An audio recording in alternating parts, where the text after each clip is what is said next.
Good morning dear students. कैसे हो बच्चों? सारे सारे बहुत अच्छे होंगे। घर पे बैठ के पढ़ाई कर रहे होंगे, टेस्ट की तैयारी कर रहे होंगे। बच्चों, आज का जो हमारा टॉपिक है, हम 9th क्लास की जो सेकंड यूनिट पढ़ रहे हैं।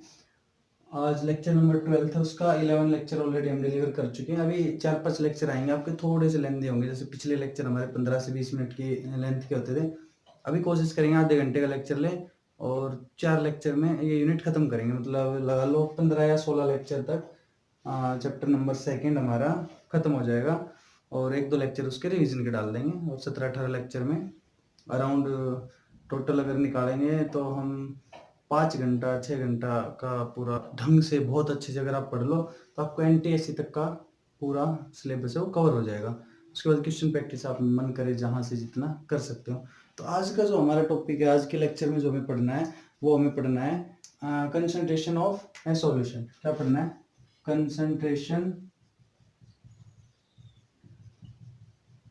ऑफ ए सॉल्यूशन, ये पढ़ना है हमको आज। ठीक है बच्चों, देखो थोड़ी सी बेसिक चीजें पढ़ते हैं। कंसंट्रेशन ऑफ सॉल्यूशन पढ़ने से पहले सॉल्यूशन कैसे बना था, बेसिक कंपोनेंट क्या थे? सोल्यूट प्लस सॉल्वेंट, और इन्होंने बनाया था मिलके सॉल्यूशन। ठीक है भाई, हमें पढ़नी है टर्म कंसंट्रेशन।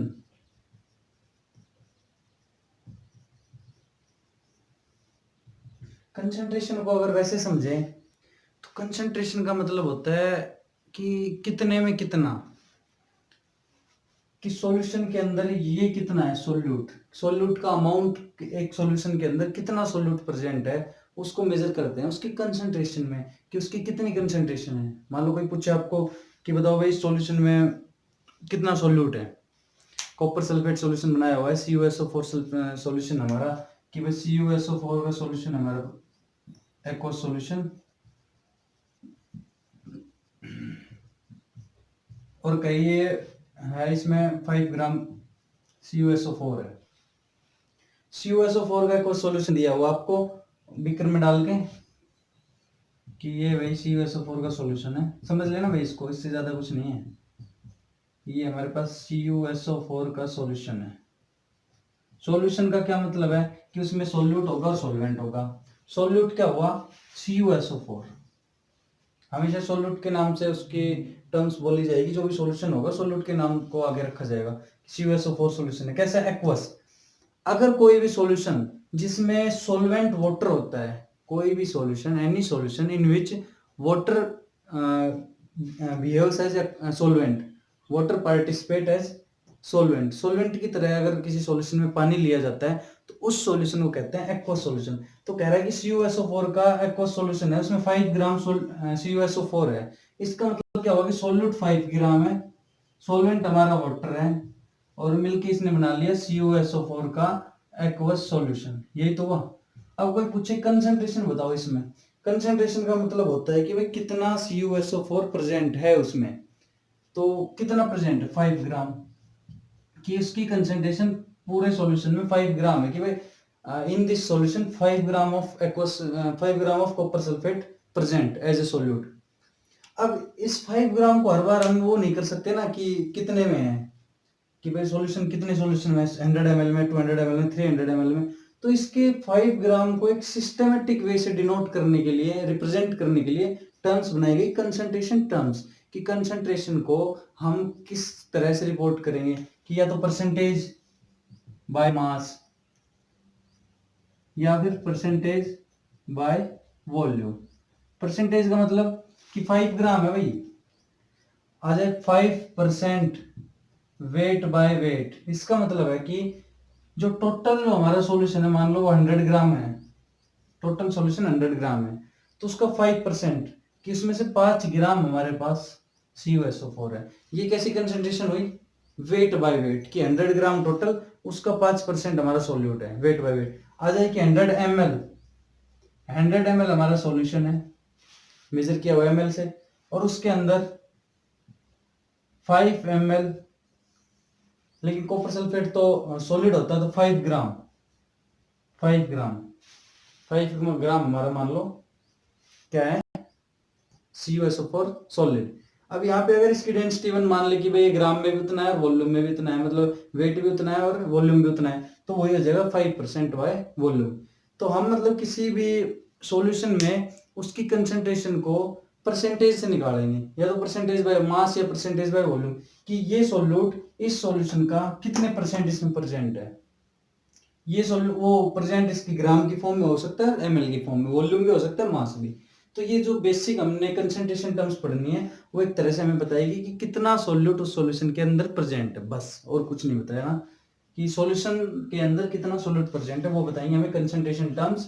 और कंसंट्रेशन टर्म्स हमें पढ़नी है परसेंटेज बाय मास और परसेंटेज बाय वॉल्यूम। अब देखो एक चीज और देखो, अगर मान लो कोई सॉल्यूशन है, एक वर्ड आएगा आपके पास डाइल्यूट सॉल्यूशन, डाइल्यूट सॉल्यूशन, और एक आए आपके पास आएगा कंसंट्रेटेड सॉल्यूशन। दो चीजें हैं आपके पास, डाइल्यूट सॉल्यूशन और कंसंट्रेटेड सॉल्यूशन। डाइल्यूट सॉल्यूशन होता है जिसमें सोल्यूट होता है बहुत ही कम होता है भाई, सोल्यूट वेरी लेस अमाउंट, और सॉल्वेंट एक्सेस में होता है। इस टाइप के सॉल्यूशन को कहते हैं डाइल्यूट सॉल्यूशन। मान लो पानी लिया, पानी में थोड़ा सा नमक डाल दिया हमने, पानी में हमने थोड़ा सा नमक डाल दिया, तो ये हुआ डाइल्यूट सॉल्यूशन। कि इसमें हम और डालना चाहें तो और डाल सकते हैं नमक। इसको ऐसे समझो, देखो ये पानी है, 100 ml है, 100 ml वाटर लिया हमने, एक स्पून, 1 स्पून NaCl डाल दिया 100 ml वाटर में 1 स्पून NaCl, क्या होगा, डिजोल्व कर दो, ये स्टर लगा लो, चम्मच लगा लो, कुछ भी, डिजोल्व कर दिया हमने, पानी में नमक डिजोल्व हो गया, घुल गया अच्छे से। अब देखो इस पानी में ये 100 ml था, हमने 1 स्पून डाला, तो ये 1 स्पून इस 100 ml की तुलना में बहुत कम है। तो ये जो सॉल्यूशन बनेगा इसको कहेंगे डाइल्यूट सॉल्यूशन। अब देखना कि डाइल्यूट सॉल्यूशन कब जाके कंसंट्रेटेड सॉल्यूशन बन जाएगा। अब देखो इसमें एक और स्पून डाल दो हम, 1 स्पून और डाल दिया, तो ये और थोड़ा सा नमकीन हो गया, और ज्यादा नमक आ गया, अब भी ये डाइल्यूट रहा। धीरे धीरे हमने 10 स्पून डाल दिया, अब भी ये थोड़ा सा डिजोल्व हो गया। लेकिन हमने जैसे 11वां स्पून डाला, अब उसमें नमक डिजोल्व नहीं हो रहा, अब उसमें नमक डिजोल्व नहीं हो रहा, अब जो भी हम डाल रहे हैं नीचे जाके सेटल डाउन हो जा रहा है, प्रेसिपिटेट हो जा रहा है।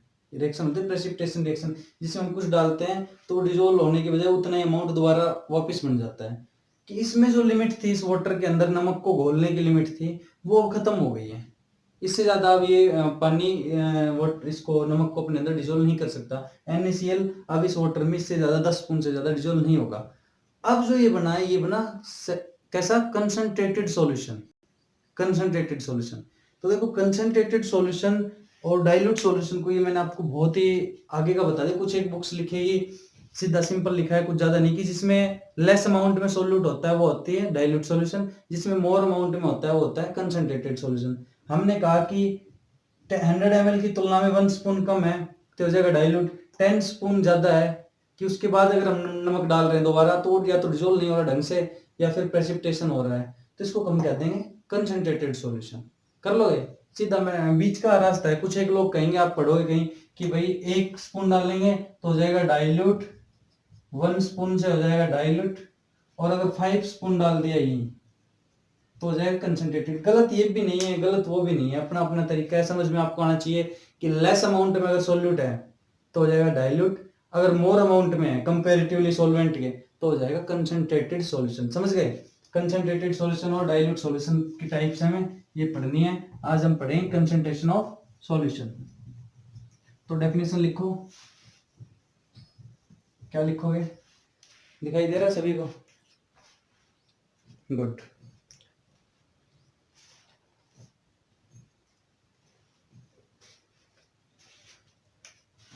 क्या लिखोगे, the concentration of a solution is the amount is the amount लिख लो या क्वांटिटी लिख लो, amount of solute is the amount of solute present in, किस में प्रेजेंट होगा भाई, amount of solute present in a given quantity, in a given quantity of solution, in a given quantity of solution. देखो solution और solute की कहानी है, याद रखना यहाँ पे टोटल सॉल्यूशन में कितना सॉल्यूट है वो निकालना हमें, ये नहीं कि सॉल्वेंट कितना और सॉल्यूट कितना, सॉल्वेंट का यहाँ पे कोई मतलब नहीं है, सॉल्वेंट की कोई बात नहीं है, कि टोटल सॉल्यूशन में कितना सॉल्यूट प्रेजेंट है उसको बोलते हैं कंसंट्रेशन। तो कंसंट्रेशन हमारी होती है कंसंट्रेशन बाय मास। तो हमने पहला क्या था, पहली जो पढ़नी है percentage by mass. First type की कंसंट्रेशन है हमारी परसेंटेज बाय मास, लिखो टाइप 1।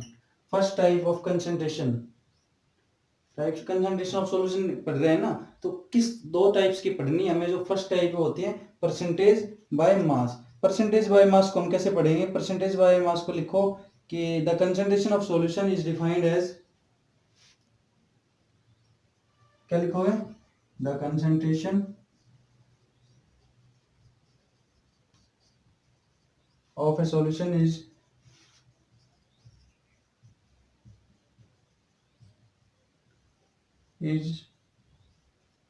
डिफाइंड एज, क्या निकाल रहे हैं, percentage by mass, mass of solute as the mass of solute, किसमें, in grams, grams present in, किस में प्रेजेंट होगा भाई, इन ग्राम्स में। भाई क्या निकाल रहे हैं, percentage by mass,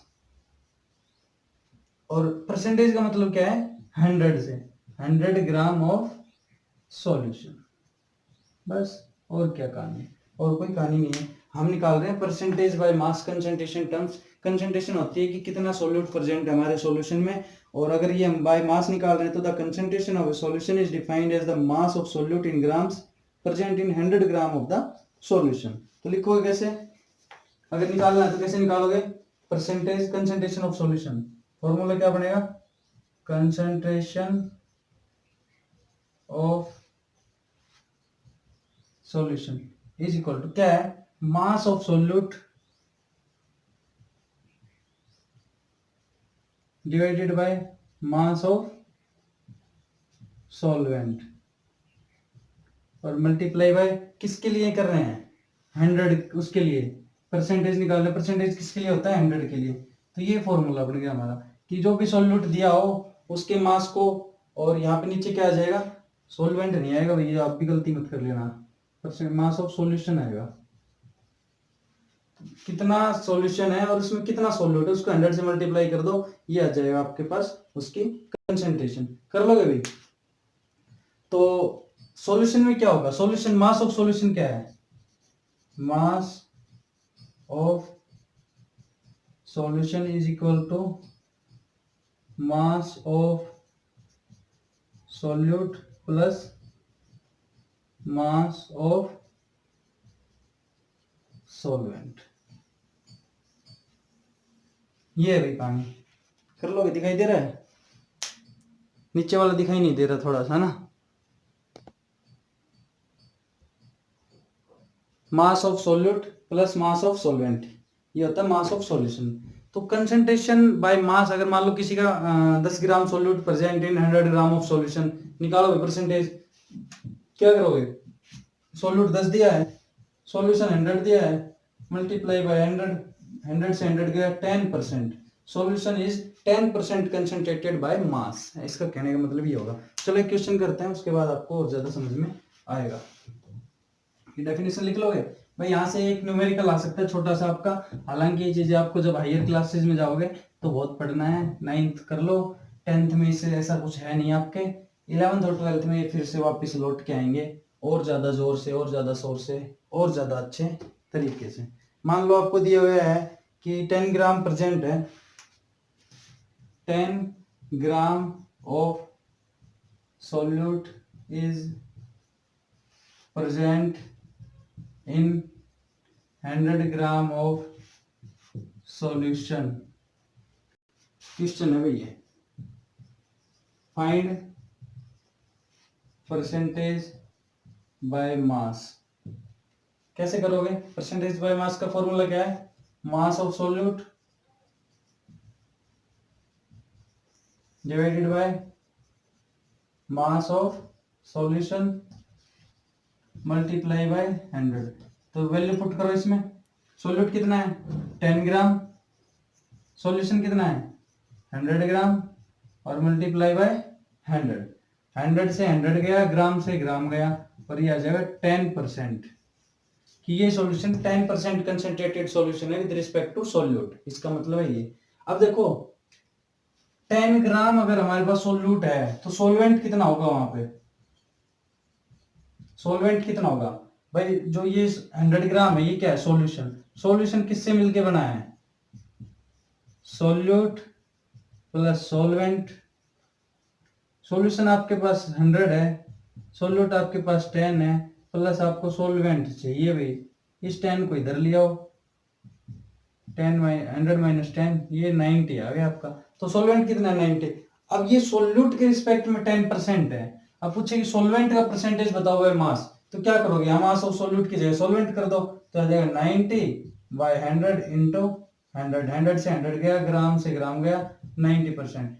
this solution is 90% concentrated with respect to solvent.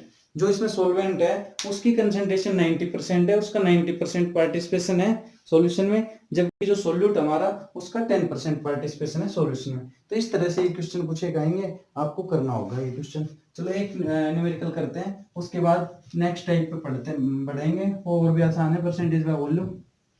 देखो क्वेश्चन दिया गया है, ए सॉल्यूशन कंटेन्स 30 ग्राम ऑफ, क्या है? 30 gram of sugar dissolved in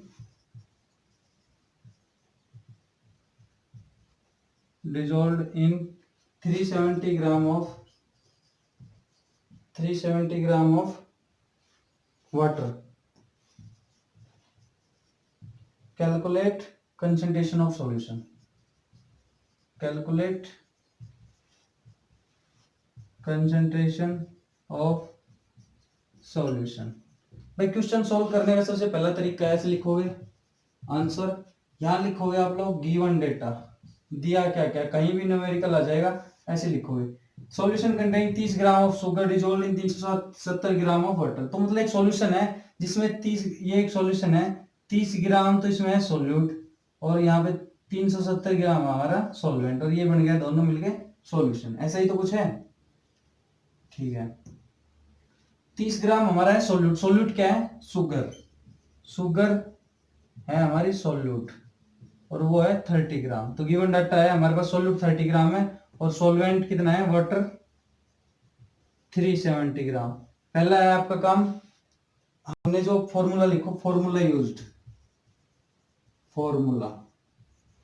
percentage mass कैसे निकालोगे? कंसंट्रेशन कैसे निकालोगे? Mass of solute divided by mass of solution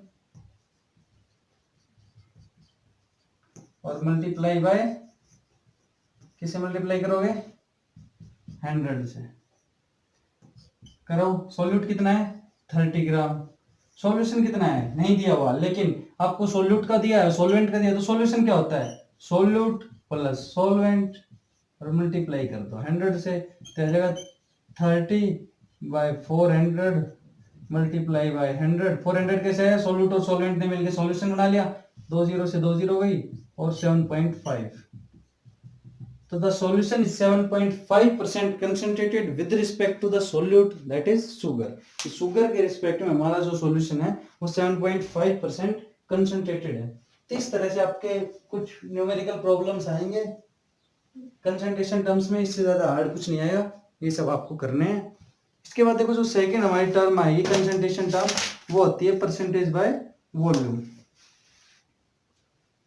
अब मान लो ये तो हमारा शुगर तो सॉलिड थी, इसको लिक्विड में डिजोल्व किया हमने, तो लिक्विड को भी मान ले ग्राम में मेजर कर लिया और सॉलिड को भी, शुगर को भी ग्राम में मेजर कर लिया। अब आ जाए कोई लिक्विड को हम लिक्विड में डिजोल्व करके कुछ बनाए कि सॉल्वेंट भी हमारा लिक्विड हो और हमारा सॉल्यूट भी लिक्विड हो, कि मान लो हमने वाटर में एसिटिक एसिड मिला दिया,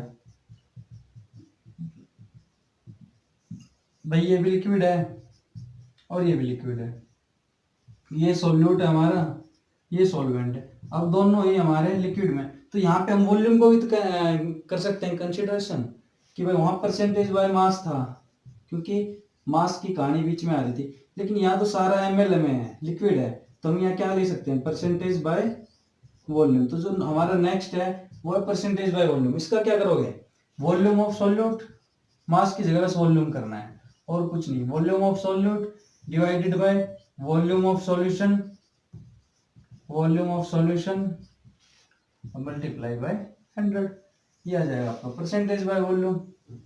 ठीक है भाई, एक बार देखो रिवाइज करो जो नोट्स आपने बनाए हैं कि परसेंटेज बाय मास और परसेंटेज बाय वॉल्यूम में क्या फर्क है, दोनों कितने ज्यादा आपस में जुड़े हुए हैं। बस कहानी ये है, वहां पे ग्राम में कैलकुलेट हो रहा था क्योंकि हम वेट को कंसीडर कर रहे थे, लेकिन जो दोनों लिक्विड है तो हम वॉल्यूम को भी कंसीडर कर सकते हैं और उससे जो हमारा डेटा आएगा उसको हम रिपोर्ट कर देंगे परसेंटेज बाय वॉल्यूम में। तो कंसंट्रेशन की सेकंड टर्म है परसेंटेज बाय वॉल्यूम। आप परसेंटेज बाय मास को एक बार समझ लो, परसेंटेज बाय वॉल्यूम आपके अपने आप समझ में आ जाएगा, उसके लिए आपको ज्यादा टेंशन लेने की जरूरत नहीं है। तो मेरे ख्याल में ये आपको सभी को समझ में आ गया होगा। एक क्वेश्चन करते हैं उसके बाद आगे बढ़ेंगे। क्वेश्चन देखो, solution contains 50 ml of alcohol. Alcohol क्या होता है भाई, रब करते हैं इसको।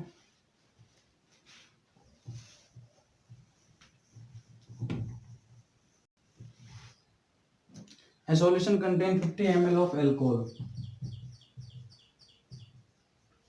Solution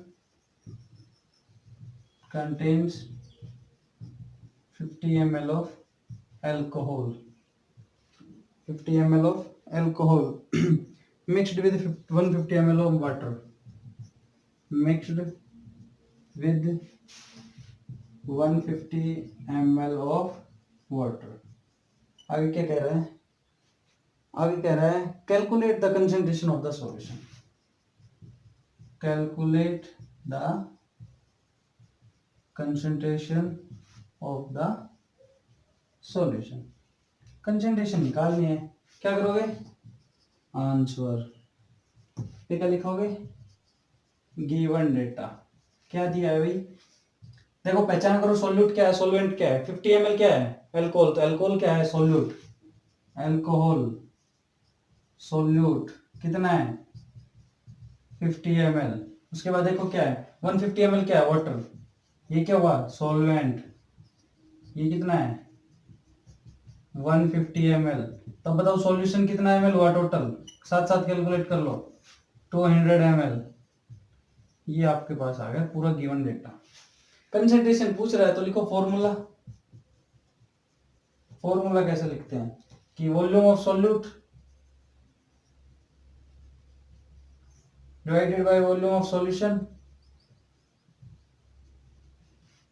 और मल्टीप्लाई बाय 100, ये फॉर्मूला हो गया हमारा। देखो सारी चीजें हैं, सॉल्यूट कितना है 50 ml, सॉल्यूशन कितना है 150 और 50 मिला के 200 ml और मल्टीप्लाई बाय 100, 2 ml से ml 25%, 25% हमारा आ जाएगा कंसंट्रेशन ऑफ द सॉल्यूशन की। तो बच्चों दो कंसंट्रेशन टर्म्स हमने पढ़ लिए हैं, उसके बाद हमें नेक्स्ट एक लेक्चर है उसमें पढ़ेंगे थोड़ा सा और। आपको दो चीजें बता देता हूँ, बहुत इंपॉर्टेंट चीजें, जनरल लाइफ की चीजें जो आपके सिलेबस से बाहर है, लेकिन अगर आपको पता होगा तो अच्छी बात है, पता होना चाहिए। आजकल कोरोना चल रहा है और सब कह रहे हैं सैनिटाइजर, सैनिटाइजर लाओ, सैनिटाइज कर लो हाथों को, घर को सैनिटाइज कराओ, जहां भी जाता है सैनिटाइजर यूज करके हाथ लगाओ, हर जगह ही कहानी। सैनिटाइजर क्या होता है, सैनिटाइजर जो हम पढ़ते हैं, देखो आपके आज के चैप्टर से रिलेटेड चीज है। Sanitiser is a 62.5% concentrated alcohol solution. Sanitiser क्या है भाई, सैनिटाइजर जो कोरोना वायरस को कंट्रोल कर सकता है, जिस पे कोरोना वायरस पे अगर लगाया जाए तो वो किल हो मर जाता है, मतलब वो आपको इन्फेक्शन नहीं पहुंचाता है, संक्रमण नहीं फैलता। वो सैनिटाइजर 62.5% से ज़्यादा का होना चाहिए कंसंट्रेशन का, कि वो अल्कोहल का सॉल्यूशन है एक जिसमें अल्कोहल की कंसंट्रेशन 62.5 मतलब 100 ml है तो उसके अंदर अल्कोहल 62.5 है या उससे ज़्यादा है, तो वो सैनिटाइजर तो हमारे लिए अच्छा है। अगर बाजार में आप कोई सस्ता सैनिटाइजर ले रहे हो जिसमें कंसंट्रेशन अल्कोहल की कम है 30% 40%, वो कोरोना के लिए आपके लिए इफेक्टिव नहीं होगा, याद रख लेना। हमारी जो ये होती है वाइन, अल्कोहल, शराब, दारू होती है ना, जो अच्छी होती है वो क्वालिटीज या जो मैक्सिमम होती है वो 40 से 42% अल्कोहल की होती है, कि 100 ml होगी उसमें 40 से 42% अल्कोहल होगा, बाकी अदर चीजें पानी वानी या जो भी कुछ होता है वो होता है। सॉफ्ट ड्रिंक होती है बियर वगैरह, या वहां पे 10 to 20 के बीच में वेरी करती है। तो सारी कहानी किस पे चल रही है, देखो कंसंट्रेशन पे, कंसंट्रेशन बढ़ा रहे हैं, अल्कोहल की कंसंट्रेशन बढ़ा रहे हैं, चीजें बदलती जा रही है। 40 तक तो वो शराब है, दारू है पीने की, 40 से ज्यादा होने पे पॉइजनस हो जाती है, सैनिटाइजर बन जाती है 60 पे, और प्योर हो जाती है तो रेक्टिफाइड स्पिरिट और कुछ बन जाता है जो हमें डायरेक्ट पीते हैं तो मर भी जाते हैं। कई बार दारू पी के लोग मर जाते हैं, उसका यही कारण है कि जो कच्ची दारू गाँव में बनाते हैं लोग कुछ एक गैर कानूनी तरीके से, उनमें कंसंट्रेशन क्या होता है उनको ज्ञान होता नहीं है, बनाते टाइम अगर कंसंट्रेशन ज़्यादा हो जाती है वो फिर इंसानी शरीर नहीं झेल पाता और बाद में उसको पीने वाला मर जाता है, तो यही कहानी होती है। तो बच्चों, उम्मीद करता हूँ ये लेक्चर आपको पसंद आया होगा। न्यूमेरिकल आपने किए होंगे, हमने 9th क्लास में पहली बार न्यूमेरिकल किए हैं, कॉन्सेप्ट समझ में आया होगा कैसे निकालना, कंसंट्रेशन क्या होती है, डाइल्यूट क्या होते हैं, कम अमाउंट होता है, कंसंट्रेटेड क्या होता है जो ज़्यादा अमाउंट का होता है, ये सब चीज़ें हमने पढ़ी है। आप सभी हमारे चैनल से जुड़े रहिए, हमारे चैनल का नाम इंसेप्शन एक आरंभ, और अपने सभी दोस्तों से बोल के एटलीस्ट सभी 5-5 10-10 लोगों को बोल के सब्सक्राइबर जरूर बढ़वाए, ताकि हमारा चैनल ज़्यादा ग्रो करे, हम ज़्यादा मेहनत करें, ज़्यादा लोग इन चीज़ों का फ़ायदा उठा पाए। तो अगर आपको मेरा पढ़ाने का तरीका पसंद आ रहा है तो आप मेरी सपोर्ट कर सकते हैं इस चैनल को सब्सक्राइब करके और करवा के, और अगर आपका कोई सजेशन सुझाव है तो वो मुझे कमेंट सेक्शन में या व्हाट्सएप पे दे सकते हैं। तो मिलते हैं अगले लेक्चर में, तब तक के लिए आप सभी का बहुत बहुत धन्यवाद।